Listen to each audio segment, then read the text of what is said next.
पहा प्रश्न पुढील 1/7 अधिक 2/7 गुणिले 10 बरोबर किती.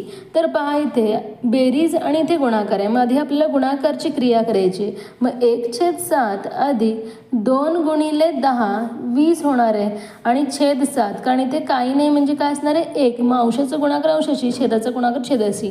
मग पहा आता छेद समान झालेलं आहे. बेरीज काय होणार आहे 20 आणि 1 21 छेद 7. मग याचं छोटं रूप पहा 7 ते 7 7 त्रिक 21 म्हणजे इथे भाग जाणार आहे. म्हणजे उत्तर काय आलेलं आहे 3. 1 नंबरचा पर्याय इथे बरोबर आहे विद्यार्थ्यांनो.